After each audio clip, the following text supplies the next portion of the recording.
Mari kita terus haus dan lapar untuk dipakai oleh Tuhan. Kebangunan rohani masih pagi. Semua yang terjadi di histori belum apa-apa dengan apa yang Tuhan segera akan curahkan di sini. Percayalah, hujan akhir akan tiba. No, hujan akhir telah tiba. Kitalah pahlawan-pahlawannya. Beri tepuk tangan yang meriah untuk Tuhan. Praise the Lord. Haleluya. Sekalipun kita adalah army of God, tentara Tuhan, kita adalah keluarga. Army hanyalah seragam dan keberaniannya. Hati tetap harus domba. Sebelum duduk kembali, jangan hanya kasih salam kanan kiri. Belajar beri, pelukan juga. Alangkah baiknya sesama jenis. Mari silakan. God bless you.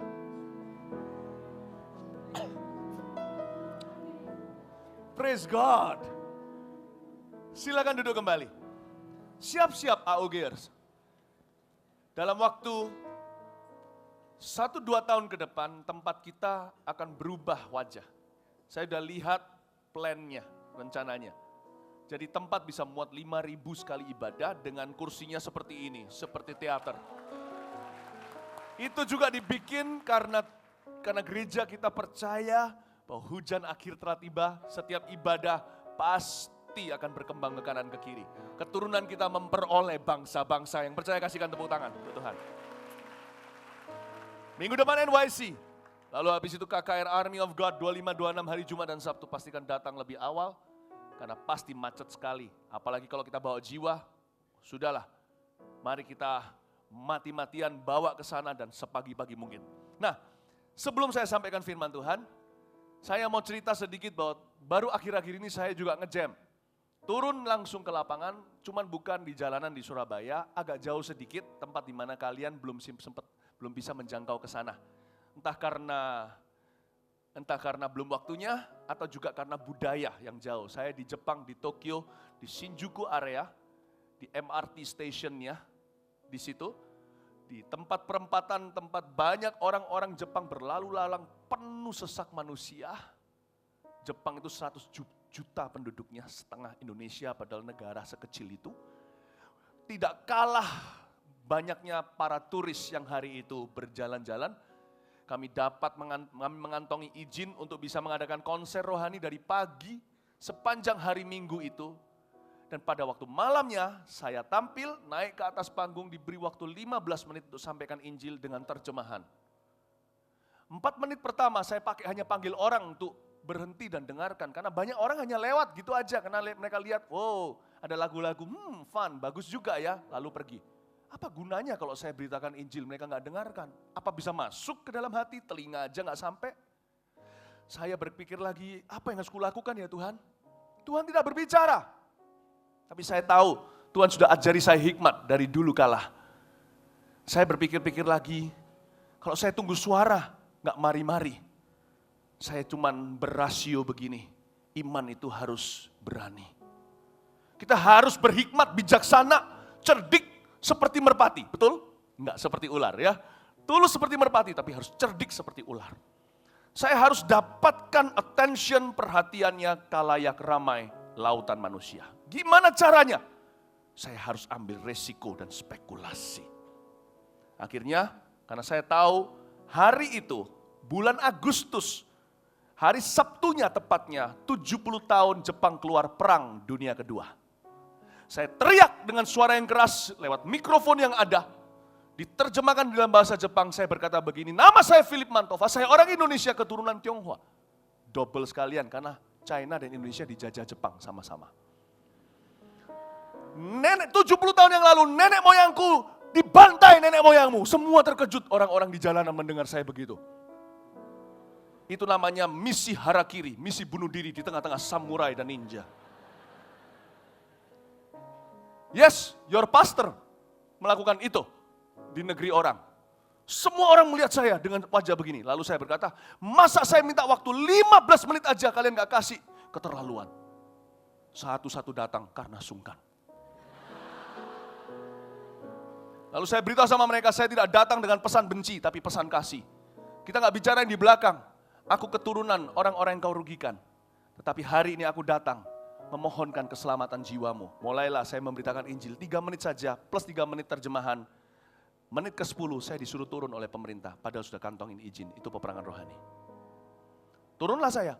Waktu saya turun, 3 menit saja Injil diberitakan. Itu kalau bukan Tuhan gak mungkin. Bisa selesai loh berita Injil itu.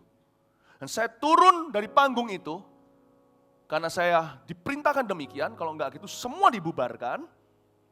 Dan waktu saya turun 4 orang lahir baru. Belum sampai situ, kok cuma 4 ya? Tunggu dulu. Saya dapat hikmat yang lain. Kalau saya di atas sana sebagai pendeta, dilarang, saya turun sebagai turis di Shinjuku, siapa bisa tangkap saya? Saya pasang badan di tengah jalan. Semua orang udah tahu, itu namanya Philip Mantova, orang Indonesia, keturunan Tionghoa yang kita bantai dulu. Dia pendeta, dia tahu Yesus. Satu-satu kanan kiri saya itu seperti dirubung semut. Orang-orang kumpul di kanan kiri saya untuk terima Tuhan. Didoakan. Jadi bayangin, di Shinjuku tempat turis begitu, tempat perbelanjaan, di jalan raya dan jalanan, orang-orang Anda bisa melihat orang-orang badannya rebah di sana sini. Dilawat Roh Kudus di situ dan di sana. Dan waktu itu saya sedang bicara gitu, di sebelah sana ada gerombolan anak-anak muda yang memperhatikan apa yang terjadi. Saya panggil salah satu, saya ajak bicara sebentar aja, mata langsung berkaca-kaca, terima Yesus satu gerombolan. Begitu caranya sampai anak-orang tuli, ada anak yang tuli mendengar mamanya nangis-nangis, ditonton semua orang di jalanan. Apa yang terjadi dikiranya, apakah saya ini bully? Mereka dengarkan, ternyata anaknya baru terima mujizat, bukan di dalam gedung gereja, tetapi di tempat umum. Oh, harusnya kasih tepuk tangan itu. Let me tell you, hidup hanya sekali, pastikan untuk Kristus. Let me tell you, kita mudah, cuman sekali saja. Pastikan gunakan masa mudamu untuk Injil yang paling mulia. Gak ada yang lebih mulia dari Injil, semuanya sia-sia. Iman harus berani. Harus ambil resiko. Kalau udah ambil resiko, bukan namanya iman. Kalau tidak berani, bukan namanya iman. Ini waktunya. Kita harus punya keberanian. Sebelum saya sampaikan firman Tuhan hari ini, dan khotbah yang saya sampaikan hari ini judulnya, catat baik-baik di benak Anda, gak akan gampang. Mari kita mungkin Tuhan apabila, tetapi apabila. Ulangi. Coba yang bisa langsung saya kasih kursi ini bawa pulang. Mari kita mungkin Tuhan apabila, tetapi apabila. Apa itu? Setelah yang satu ini kita saksikan Shinjuku. Beri tepuk tangan untuk Tuhan Yesus yang tercinta.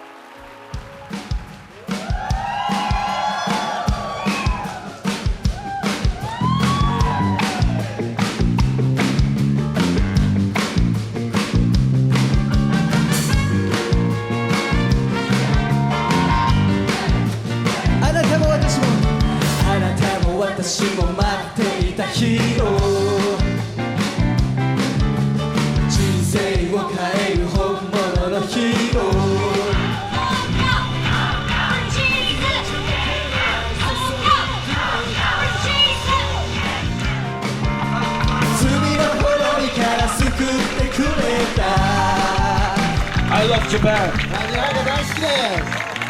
I love Japan. Do you love Japan?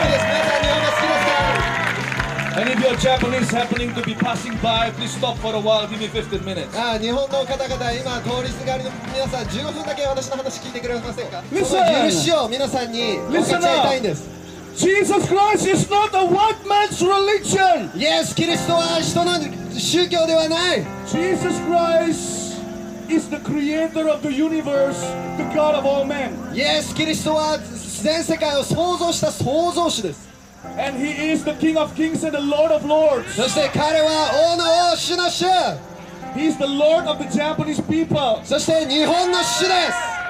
My friend, 皆さん、 stop worshiping the statue. もう何か意味のないものを拝んだりしないでください。 Don't worship the tree. 何か木を拝んだりしないでください。 Don't worship the mountain, even Fuji Mountain. 何か山や富士山を拝んだりしないで。 Don't worship the sky. 何か天を拝んだりしないで。 Don't worship the sun. 何か太陽を拝んだりしないで。 But worship him who created the sun.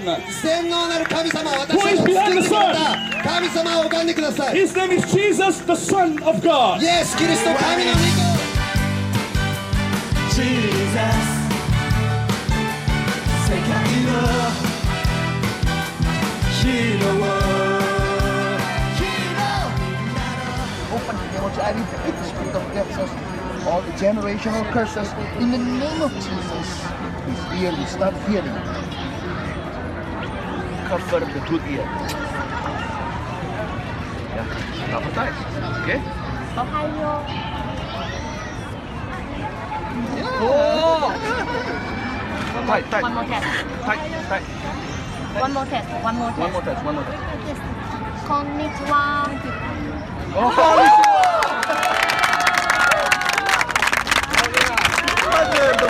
are you happy? Your son? Konnichiwa. Oh, hallelujah.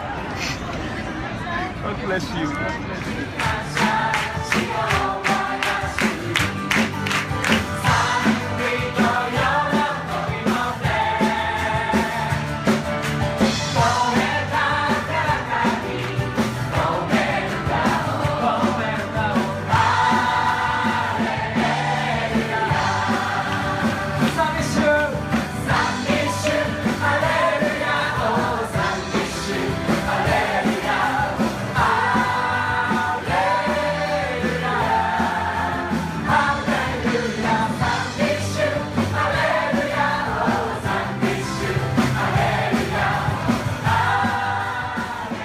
Haleluya.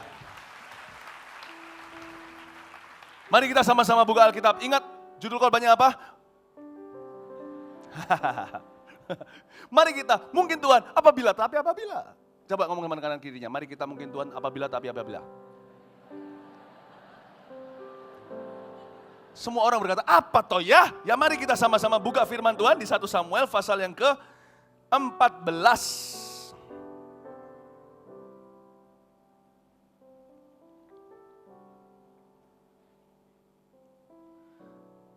Kita akan belajar dari iman seorang Yonatan. Zaman itu ada beberapa raksasa iman yang umurnya lebih panjang, namanya Raja Daud. Sahabatnya lebih pendek umur, tapi imannya nggak kalah besar. Namanya Yonatan. Yang nama Yonatan di sini silakan GR dulu, nggak apa-apa. Ya, nah ayat 1. Pada suatu hari Yonatan bin Saul berkata kepada bujang pembawa senjatanya, mari kita menyeberang ke dekat pasukan pengawal orang Filistin yang di sebelah sana. Ini namanya cari perkara. Tunggu dulu, belum kita baca selesai ayat itu. Ini cari gara-gara. Orang yang beriman dan kenal Tuhannya, kata Daniel, akan bertindak. Iman yang gak cari gara-gara, itu iman yang mati. Bahkan ada satu iman yang hampir mati, tapi karena investasinya Allah besar dalam diri orang itu, bahkan kelahirannya pun dinubuatkan, malaikat datang sendiri. Itu bukan malaikat di perjanjian lama waktu itu, Yesus sendiri. Karena itu malaikat tersebut dengan M huruf besar menerima persembahan dan penyembahan daripada orang tua anak ini yang segera lahir, namanya Simson. Maka Tuhan harus merancangkan cara untuk membuat dia cari gara-gara, atau orang Filistin cari gara-gara dulu, sehingga dia cari perkara sama orang Filistin. Supaya menumpas musuh Tuhan. Iman itu harus cari gara-gara. Cuman apa yang kita garai, nah itu dia. Iman tidak boleh sembrono, potong telinga. Sekarang ada Mike Tyson, dulu ada Rasul Petrus. Potong telinga hamba imam besar. Itu tidak direkomendasi oleh Yesus. Yesus bilang orang yang hidup dari pedang mati oleh pedang. Tapi peperangan kita bukan melawan darah dan daging. Tapi kalau kita memang beriman, pasti kita harus berperang. Nah iman ini namanya orang cari perkara ini. Mari kita ke sono, ke tempat orang Filistin. Tetapi tidak diberitahukannya hal itu kepada ayahnya. Mungkin ada yang bertanya, kenapa Yonatan gak beritahu ayahnya? Karena ayahnya dalam kondisi backslidden atau murtad. Coba lihat ayat 2. Adapun Saul duduk di ujung Gibeah, di bawah pohon delima yang di Migron. Dan rakyat yang ada bersama dengan dia itu kira-kira 600 orang banyaknya.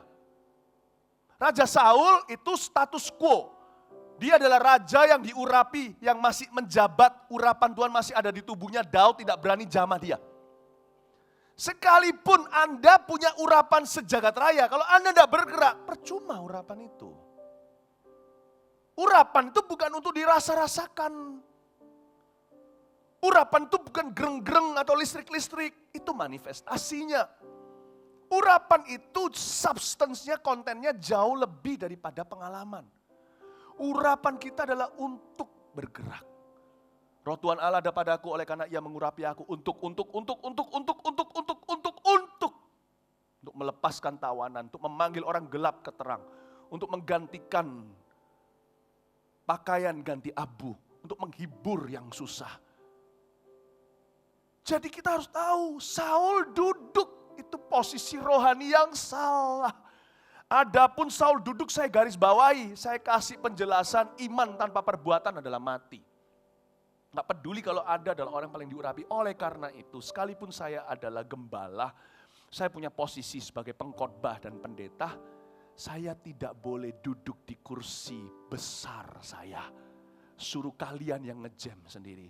Saya senang sekali dengan gembala-gembala AOG yang turun ke lapangan juga ngejam langsung ke jiwa-jiwa, bagi brosur segala, memberitakan Injil di jalan raya. Kasih tepuk tangan untuk mereka, mereka adalah teladan. Posisi duduk itu posisi yang salah. By the way, kalau saya khotbah duduk hari ini demi kesehatan kaki saya. Tapi secara rohani kita harus bergerak. Adapun Saul duduk di ujung Gibea di bawah pohon delima tadi, lihat ayat 3. Ahia anak Ahitub, saudara Ikabod, anak Pinehas, anak Eli, imam Tuhan di Silo. Dialah yang memakai baju efod pada waktu itu. Tetapi rakyat tidak tahu tentang perginya Yonatan itu. Lama, luar biasa. Ayat 3 ini bicara tentang orang-orang besar. Who's who in the zoo. Ini bicara tentang nama-nama yang hebat. Di setiap komunitas selalu ada nama-nama yang sangar. Ya kan? Di gereja juga ada. Nama siapa? Sebut nama ini. Wah, itu namanya status quo.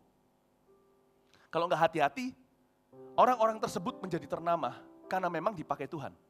Tapi jangan-jangan setelah jadi ternama, tidak lagi dipakai Tuhan karena bersembunyi di balik nama besar.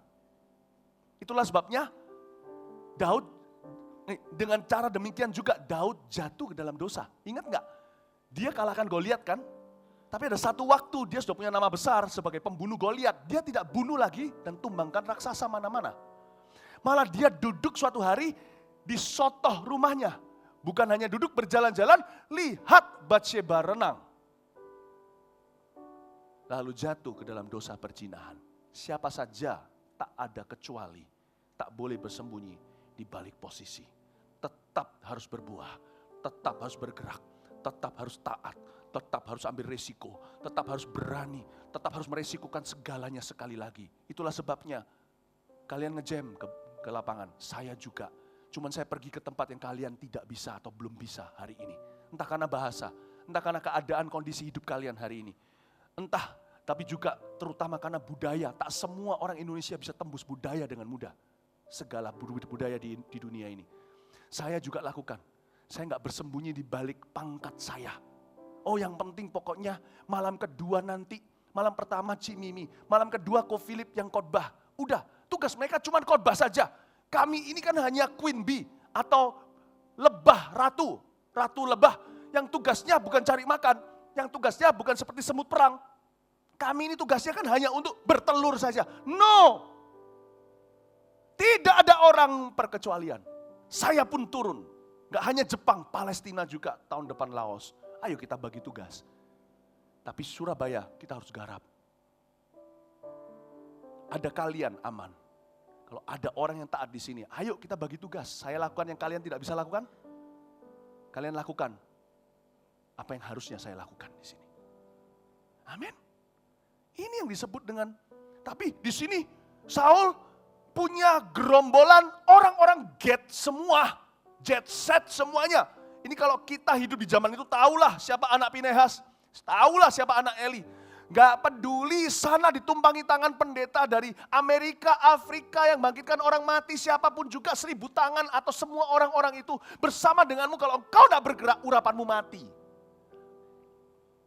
Tak peduli siapa yang ada di pihakmu. Tapi kalau gak seorang pun mendukungmu, jikalau tidak seorang pun mendukungmu karena kau tidak punya nama, tidak dikenal wajah, sekalipun Saul tidak tahu kau ada di mana, sekalipun Saul lebih senior generasi sebelumnya yang punya teologi, Tapi kalau engkau berjalan kemana Tuhan suruh jalan, lakukan peperangan Tuhan. Dan bawa Injil Kristus, bawa senjata rohmu, pedang imanmu. Pergi ke tempat yang Tuhan suruh, sementara orang yang merasa tahu Tuhan hanya duduk melulu. Percayalah Allah tidak bersama dengan Saul yang duduk di ujung Gibea. Allah bersama dengan Yonatan yang tidak diketahui dia sedang di mana, yang pergi ke perkemahan orang Filistin. Saya selalu yakin Tuhan bukan menyertai, Tuhan itu tidak memandang bulu, tidak melihat wajah, tidak melihat siapa. Tuhan itu berjalan dengan orang yang taat. Kalau orang pernah taat, tidak taat lagi, Tuhan gak berjalan sama orang itu. Jadi jangan pernah kita kagum sama manusia, reputasi atau nama. Kalau kita mau mengikut Paulus, itu karena Paulus sampai hari ini masih terus ikut Kristus. Itulah sebabnya Paulus berkata, ikutlah aku. Kepada Timotius, karena aku mengikut Kristus. Jangan ikut aku karena aku Paulus. Di zaman itu orang dengar Paulus, wow rasul besar. No, ikut aku karena aku terus bergerak. Ikut aku karena aku terus berbuah. Ikut aku karena imanku menyala. Jangan ikut aku karena aku pemimpinmu. Ikutlah aku karena teladanku. Karena keberanianku. Karena buah yang kutunjukkan kepadamu. So, hal kerajaan surga bukanlah kata-kata, tetapi kemampuan untuk menunjukkan hasil di depan mata. Otoritas saya di dalam menggerakkan mobilisasi tentara Allah juga sama. Bukan dari kemuliaan masa lalu, bukan dari KKR di Juanda, itu sudah basi saudara. Hari ini otoritas saya berbicara kepada umat Tuhan adalah dari teladan, dari buah, otoritasku dari kehidupan. Saya mau ajarkan kepada kita di sini bahwa Yonatan yang disertai Tuhan, padahal Yonatan bukanlah raja yang menjabat. Urapan Samuel dari tabung yang ditumpahkan ke kepala itu bukan ke Yonatan tapi ke papanya. Tapi Tuhan sama anaknya, karena papanya sudah gak sama Tuhan. Dengan kata lain, ini maksudnya aplikasinya, lihat saya. Sekalipun namamu tidak dikenal di dunia kebangunan rohani, sekalipun engkau anak muda mahasiswa bukan pendeta, namamu gak sangar, pasang di umbul-umbul, datang ke Samarinda, pendeta Didi Kusmanto, atau pendeta siapa sembarang nama saya panggil. Sorry, namanya siapa? Ya? Gilgal. Dirga apa? Dirga Hayo Indonesia.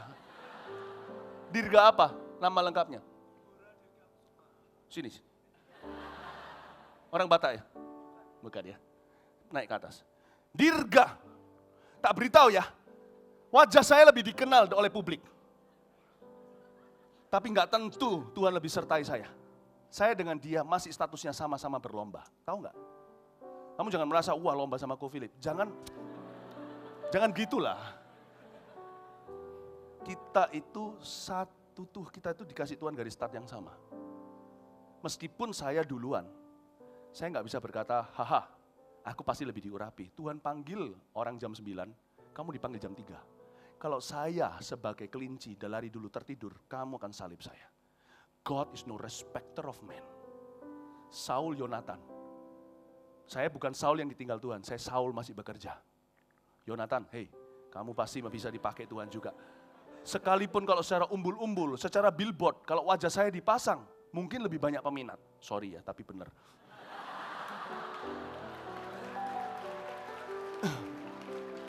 Itu bukan garansi kalau aku lebih diurapi. Ngerti nggak Dirga? Amin? Amin. Amin? Amin. Amin. Namanya Dirga, amin. Saya mau beritahu satu hal. God is no respecter of man. Dia nggak peduli saya 10 tahun lalu lakukan apa, 5 tahun lalu atau bulan lalu. Kita sama berjalan, berdiri sama tinggi. Jangan gitulah kok katanya Dirga. Kita berdiri sama tinggi, duduk sama rendah. Hari ini kita dapat kesempatan yang sama. Cuman beda talenta. Kalau saya jalan dulu saya punya 5, dia punya 2. Tuhan akan adili sesuai dengan presentasi, bukan sesuai dengan angka. Our God is fair. Anak saya gambar. Saya nggak bisa berkata gambarmu jelek. Kalau dia gambarnya umur 1, belepotan ya dia gambar sesuai dengan umurnya. Saya nggak akan berkata, anak kok kamu gambar kok kasihkan ke Dedi, kasihin papa gambar yang celometan begitu. Enggak. Gambar anak saya satu-satu saya simpan hari ini, tidak ada satupun yang hilang. Terus terang, gambarnya sebagian besar jelek-jelek. Waktu masih kecil. Tapi tak pernah saya lupakan. Karena saya sama papanya menilai sesuai usia dan sesuai hatinya. Allah tidak akan menghakimimu dibandingkan dengan aku. Allah akan mengadilimu dibandingkan dengan kamu. Allah akan mengadiliku dibandingkan dengan aku. Tugas kita hanyalah berbuah. Amin, Dirga. Tuhan berkati Dirga Hayu. Ya. God bless you. Mari kita berikan tepuk tangan untuk Hayu. Nangkep ini. God is no respecter of man. Tidak perlu mengkultuskan siapa-siapa, meninggikan siapa-siapa. I am as much under grace, I am as much under judgment. Saya sama-sama di bawah penilaian Allah, sama dengan di bawah kasih karunia dengan kalian. Aku tidak lebih tinggi dari kamu. Kita semua harus bergerak. Karena itu jangan pernah ada orang berkata, enggak apa-apa wes, sudah ada ko itu, c itu, aku enggak perlu. Siapa bilang? Kita harus berani. Iman kita harus aktif dan menyala. Amin. Mari kita lanjutin sedikit. Ayat 4. Di antara pelintasan-pelintasan bukit yang dicoba Yonatan menyeberanginya. Saya suka kata dicoba. At least gitu loh, berani mencoba. Saya suka kata dicoba. Ke arah pasukan pengawal orang Filistin, ada ujung batu di sebelah sini, dan ada ujung batu, bukit batu di sebelah sana. Yang satu bernama Boses, yang lain bernama Seneh. Ujung yang satu berdiri di sebelah utara, di tentangan Mikmas, yang lain di sebelah selatan, di tentangan Geba. Berkatalah Yonatan, perhatikan ini. Berkatalah Yonatan kepada bujang pembawa senjatanya itu, mari kita, katakan mari kita. Nah, mulai ngerti kan sekarang? Mari kita menyeberang ke dekat pasukan pengawal orang-orang yang tidak bersunat ini. Mungkin Tuhan, katakan mungkin Tuhan. Nah, sekarang mulai nangkep ini maksudnya apa judul tadi. Mari kita mungkin Tuhan, katakan mari kita mungkin Tuhan. Mungkin Tuhan akan bertindak untuk kita. Sebab bagi Tuhan tidak sukar untuk menolong baik dengan banyak orang maupun dengan sedikit orang. Katakan mari kita mungkin Tuhan. Lagi mari kita mungkin Tuhan. Mari kita mungkin Tuhan. Apa artinya? Artinya iman itu tidak pernah adalah sebuah kepastian. Kecuali sorga loh ya.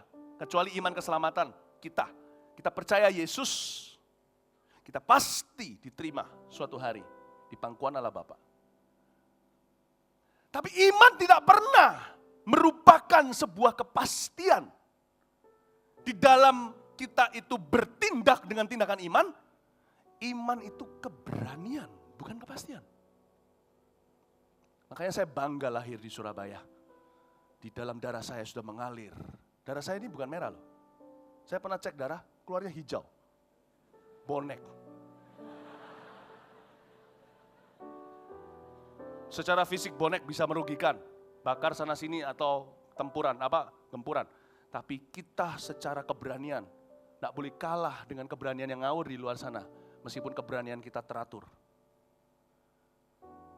Iman itu berani dulu, bukan pasti. Berani dulu sebelum pasti. Itu iman. Iman itu bukan kepastian. Saya bukan bicara keselamatan sekali lagi, supaya jangan sampai di sini ada orang, oh jadi nggak pasti nih kalau terima Yesus itu dosa kita diampuni. Enggak, maksudnya bukan itu ya. Saya bicara tentang iman dalam hal bangunan, bukan fondasi. Iman bukan kepastian. Iman itu keberanian. Jadi kalau kita bergerak kayak besok Jumat dan Sabtu, semua kita berani dulu. Iman itu undangan, mari kita.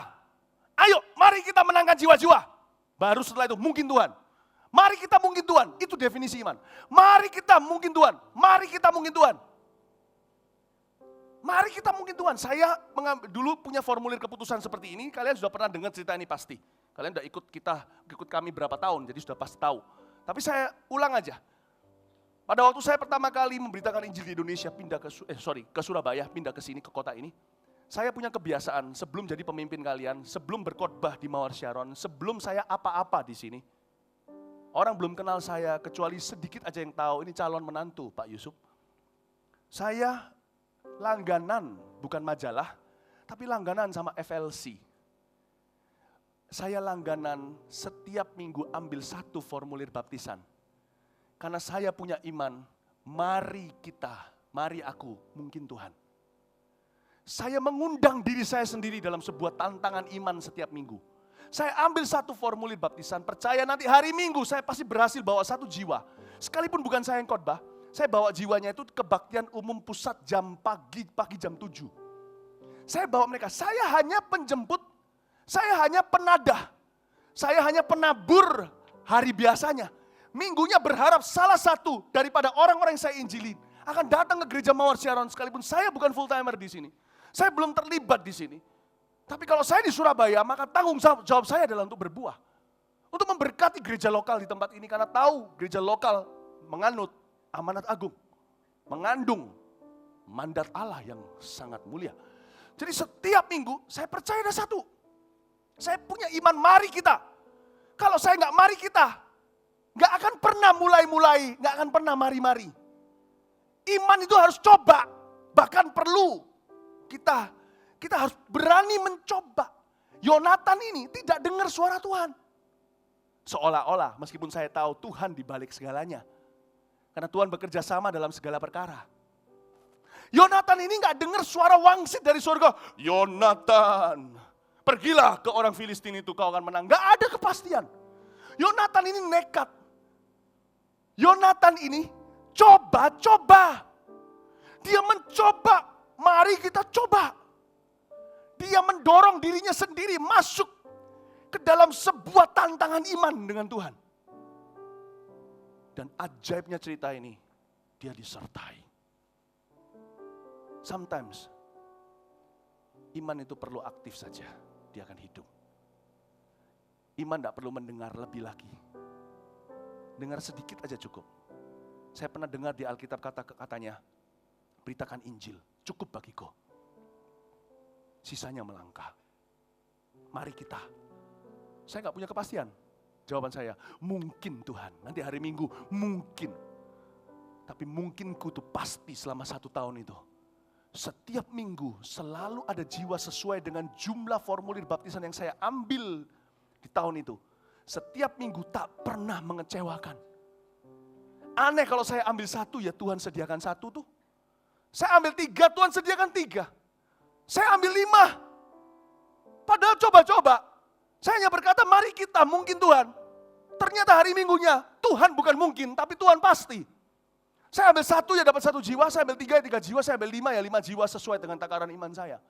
Mari kita mungkin Tuhan, mari kita mungkin Tuhan. Luar biasa. Itu iman. Saya ambil itu 1 tahun. Semua yang saya injilin bukan orang-orang yang sudah kenal Yesus. Bukan domba-domba yang sudah tersesat lagi lalu kembali, bukan. Tapi betul-betul mereka yang tidak pernah jadi anak Tuhan. Selama 1 tahun ratusan orang dibaptis di Mawar Siaran sini, tak ada seorang pun tahu saya yang bawa. Apa perlu orang mengenal saya? Tak perlu. Apakah perlu tahu? Saul tahu di mana saya berada? Tak perlu tahu. Kalau dipakai Tuhan, cukup Tuhan yang tahu. Nanti kalau memang Tuhan yang mau broadcast-kan, membuat namamu dikenal lebih banyak orang, itu bukan karena Tuhan mau kamu famous, atau karena Tuhan mau kita ternama, tapi Tuhan mau memperbesar pengaruh kita lebih publik rasanya. Maksudnya, dipakai Tuhan itu nggak perlu diketahui manusia. Kalau sampai kita dikenal, itu adalah tanggung jawab yang besar. Saya nggak pernah minta dikenal sama Tuhan, sama manusia. Saya sudah dipakai Tuhan. Sebelum 1 orang pun kenal saya di sini. Siapa saya, apa yang saya lakukan? Saya sudah supply 300 jiwa di bawah kolam baptisan yang lama, bukan yang baru itu. Dicelup di sana, namanya ditulis di kitab kehidupan. Gak ada yang tahu kecuali 1 orang, Tante Giok di Surabaya, di bawah sini. Yang sampai sekarang masih full timer di sini. You don't need to be well known to be used by God. Gak perlu. Yang penting pokoknya kita adalah student of faith. Kita adalah murid iman. Pelajar imannya sorga. Mari kita. Terus nanti temannya bilang, tapi pasti enggak? Mungkin Tuhan. Lu kamu ambil 1 itu, kamu ambil 3 itu nanti pasti tak? Hari Jumat Sabtu itu ada 3 yang terima Tuhan. Mari kita pokoknya. Kamu yakin? Mungkin Tuhan. Tak ada yang pasti. Daripada orang yang berkata, pastilah Tuhan selamatkan. Tapi enggak ambil formulir baptisan. Enggak percaya bahwa sungguh-sungguh akan terjadi. Lebih baik saya low profile, saya bilang mungkin Tuhan. Tapi iman saya melangkah dan saya melihat kepastian. Amin, saudara-saudara. Nah, pertanyaannya lah, kalau saya ambil 5, terus nanti tidak ada, ternyata gagal gimana? Nggak ada 5 yang bertobat gimana? Kita lanjutkan cerita sebentar. Saya jelaskan sekarang respon daripada seorang Yonatan. Ya, keberaniannya luar biasa ya. Kalau ayat 6 saya ulang lagi. Berkatalah Yonatan pada bujang pembawa senjatanya itu, mari kita menyeberang ke dekat pasukan pengawal orang-orang yang tidak bersunat ini. Mungkin Tuhan akan bertindak untuk kita. Lihat ini, landasan daripada imannya dia nggak ngawur, tapi firman. Sebab bagi Tuhan tidak sukar untuk menolong baik dengan banyak orang maupun dengan sedikit orang. Lihat saya sebentar. Saya yakin nih, si Yonatan ini murid firman Tuhan sekalipun Alkitab belum dikanonkan. Dia masih di 1 Samuel bukan? Tapi dia pasti sudah tahu kejadian yang terjadi di zaman Musa dan Yosua karena itu sebelum dia. Dia pasti dengar gimana Musa dengan Harun berdua bisa selamatkan orang Israel dari Mesir dengan cara yang ajaib. Dia bisa berkesimpulan dan kesimpulannya akhirnya menjadi firman Tuhan juga. Dia berkata Tuhan bisa selamatkan dengan sedikit orang. Musa dan Harun aja berdua bisa selamatkan jutaan orang Israel, keturunan Israel, orang Yahudi di tanah Mesir yang diperbudak. Lu dan gua katanya sama pembawa senjata, bisa. Pembawa senjatanya mungkin yang perlu pertama kali diyakinkan dulu. Pastikah?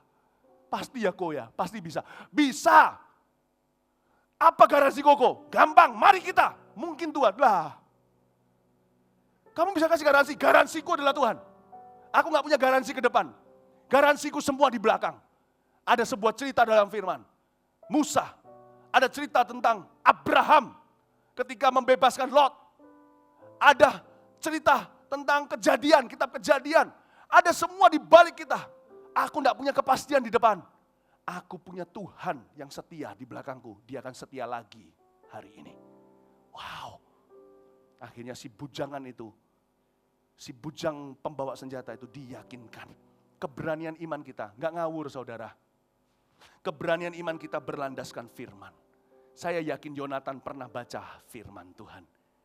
Dia dari kecil mungkin tahu cerita-cerita Alkitab perjanjian lama sebelum dia hidup dan sebelum eranya.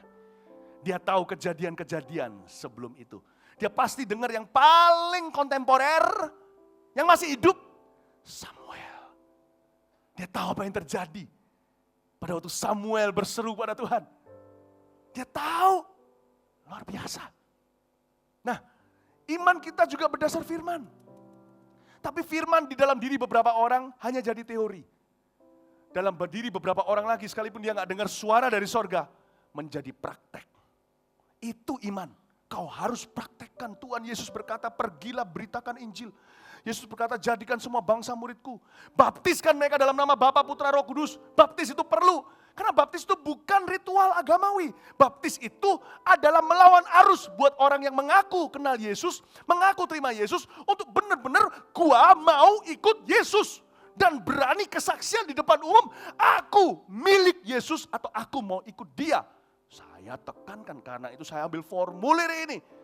Setiap minggu saya beranikan diri untuk menantang lihat buah yang tetap, bukan buah yang cuman angkat tangan ngaku terima Tuhan.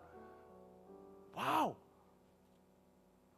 Karena alasan kita untuk beriman itu ada di firman Tuhan. Yesus memberi kita amanat agung, kita harus melaku. Saya suka kata melakukan, karena kalau dijawakan itu artinya melaku dulu. Ngerti maksud saya? Melakukan firman Tuhan itu gak bisa terjadi kalau kita gak melaku dulu. Kalau kita gak berani berjalan di dalamnya. Mari kita sekarang lihat ayat 7. Lalu jawab pembawa senjatanya itu kepadanya. Lakukan niat hatimu tuh, sungguh aku sepakat. Wah, dia tertular iman. Dia berkata, wow, iman seperti ini. Kayak kata-kata Yesus, tak pernah kulihat. Bahkan di dalam diri Saul dan orang-orang gagah perkasanya. Aku gak pernah lihat iman kayak gini di antara orang Israel. Pembawa senjatanya diyakinkan, aku sepakat bos. Ayat 8, kata Yonatan, perhatikan kita menyeberang ke dekat orang-orang itu. Dan memperlihatkan diri kepada mereka. Ini pembawa senjatanya berkata, berani sekali kokoku ini, koko Yonatan ini. Perlihatkan dulu, ngomong nanti. Dan dia katakan di sana ayat 9 dan ayat 10, indah sekali. Apabila kata mereka kepada kita begini, berhentilah sampai kami datang kepadamu, maka kita tinggal berdiri di tempat kita dan tidak naik mendapatkan mereka. Tetapi apabila kata mereka begini, naiklah kemari, maka kita akan naik. Sebab kalau demikian, Tuhan telah menyerahkan mereka ke dalam tangan kita. Itulah tandanya bagi kita. Ayat 9, lihat lagi. Apabila kata mereka begini, katakan apabila. Ayat 10, tetapi apabila kata mereka begitu, katakan tetapi apabila. Katakan apabila. Tetapi apabila. Apabila tetapi apabila. Saya jelaskan. Orang yang beriman gak harus menjawab sekarang hasilnya apa. Dia percaya dulu. Dia bilang sama bujangannya, kita berdiri di sini, perlihatkan diri. Apabila mereka berkata, lu orang tunggu di situ, biar kami datang menghajar kalian. Sounds not good. Pembawa bujang pembawa senjatanya berkata, wow, dia gak berani tanya, sungkan aja. Kalau ngomong gitu kita harus apa? Dia bilang, tapi apabila orangnya berkata, kalian lu orang naik ke sini, biar kami menghajarmu di atas sini. Kita naik, berarti Tuhan sudah kasih mereka ke kita. Ini Tuhan yang bicara atau Yonatan yang menentukan? Yonatan yang menentukan. Gak ada suara sampai detik ini dari sorga. Coba bayangin. Kalau memang ada suara, harusnya ada di pihak Saul yang lagi duduk di bawah pohon itu. Karena Urim dan Tumim, seperti dadu untuk cari suara Tuhan di zaman perjanjian lama, ada di tangan orang-orang yang bersama dengan Saul. Zaman perjanjian lama Tuhan bicara kepada imam lewat cara begitu. Dan di pihaknya Yonatan, tak ada seorang pun imam kecuali dia, imamat rajani. Rajani-rajanian. Dia dengan pembawa senjatanya. Tak ada imam. Tidak ada suara dari sorga. Dia berkata, apabila begini, maka. Tapi apabila begitu, itu tanda. Bujangnya tanya, gini loh. Ko Yonatan. Apabila, kalau mereka bilangnya yang ke satu, bukan naiklah ke sini, gua hajar lo. Itu tanda dari Tuhan, kita akan kalahkan mereka. Kalau yang pertama yang mereka katakan, lu orang tunggu di sana, tunggu kita akan hajar dan bunuh kalian, kita harus berbuat apa? Tidak ada solusinya. Dia bilang, kalau itu yang terjadi, dengarkan, hai bujang pembawa senjataku, yes, ya kok, beritahu aku solusinya. Kalau itu terjadi, apabila, tetapi apabila. Tidak ada jawaban. Kalau Anda sekarang tanya, waktu saya ambil ini 5, saya ambil 5. Terus ada yang tanya sama saya, tapi kok Philip, nanti kalau akhirnya kamu gak berhasil bawa 5 orang itu gimana? Jawaban saya, apabila tetapi apabila aku tetap akan melakukan, mari kita mungkin Tuhan. Ngerti maksud saya? Saya kalau ditanya, kok Philip, Jumat Sabtu besok gimana? Akan penuh gak? Akan banyak orang terima Tuhan gak? Waktu kok Philip nanti berada di atas sana, berkata, mari kita terima Roh Kudus, terima dalam nama Yesus, kalau nggak ada satu pun yang bahasa lidah gimana? Jawaban saya cuma satu, apabila tetapi apabila, what the heck man? My answer has always been, bukan, iya tapi kalau gitu ya tetap gini, nggak usah panjang lebar, apabila tetapi apabila. Mikir sendiri pulang ke rumah, sambil lu mikir, gua melangkah. Silakan sana mikir, saya melangkah.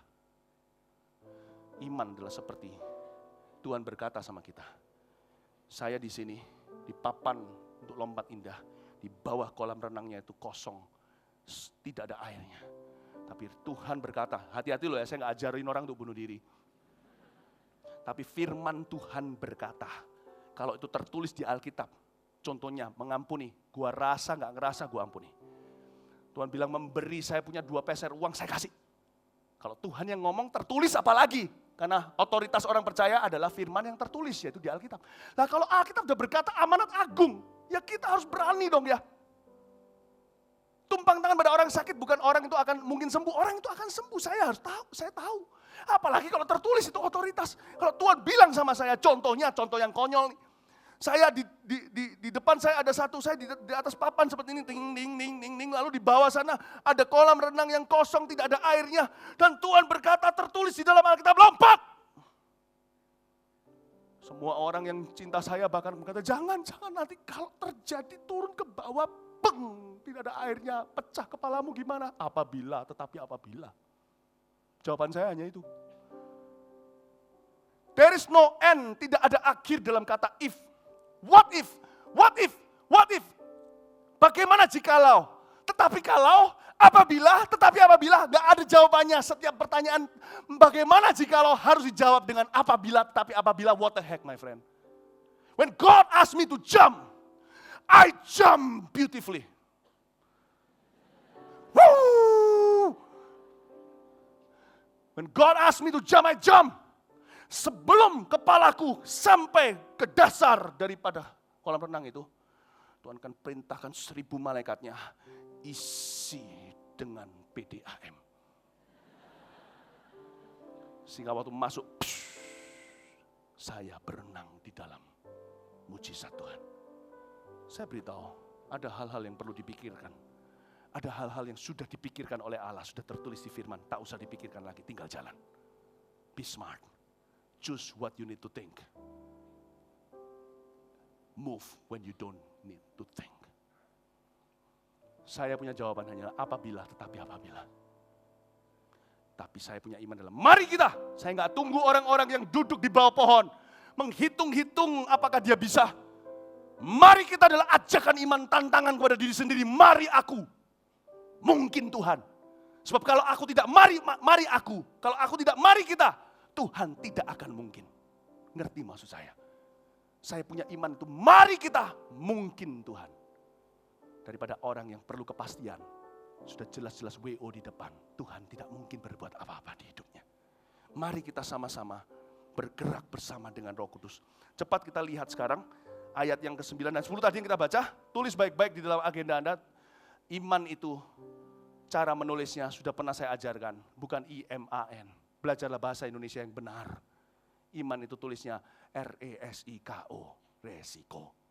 Kalau kalian gak nulisnya begitu, kalian belum beriman. Iman yang menulisnya IMAN, itu salah. Salah ejaan. Bunyinya memang iman. Tulisnya itu resiko. Iman penuh resiko. Bujangnya akhirnya mengerti iman Yonatan. Kalau sampai disuruh tinggal di tempat, mereka mengancam untuk menghajar. Dia bilang, what the heck, then we wait and see what God will do next. Tapi kalau mereka suruh kita naik ke atas dan hajar mereka. Mari sekarang kita lihat ayat 11, ketika mereka keduanya memperlihatkan diri kepada pasukan pengawal orang Filistin. Berkatalah orang Filistin itu, lihat orang-orang Ibrani keluar dari lobang-lobang tempat mereka bersembunyi. Orang-orang dari pasukan pengawal itu berseru pada Yonatan dan pembawa senjatanya, katanya, naiklah kemari. Good news, ternyata yang B yang dipilih oleh Filistin. Cari mati. Maka kami akan menghajar kamu. Lalu kata Yonatan kepada pembawa senjatanya, naiklah mengikuti aku. Saya suka. Di ayat yang ke-12 sudah tidak ada lagi kata mungkin. Naiklah mengikuti aku. Kata-kata yang afirmatif atau kata-kata yang pasti. Sebab Tuhan telah, bukan akan, menyerahkan mereka ke dalam tangan orang Israel. Maka naiklah Yonatan merangkak ke atas dengan diikuti oleh pembawa senjatanya. Orang-orang itu harusnya di dalam, mulai baca ayat ini munculnya adalah lagu yang ngiringi saya, keyboardnya keluar lagunya Wong Fei Hong. Gitu ya.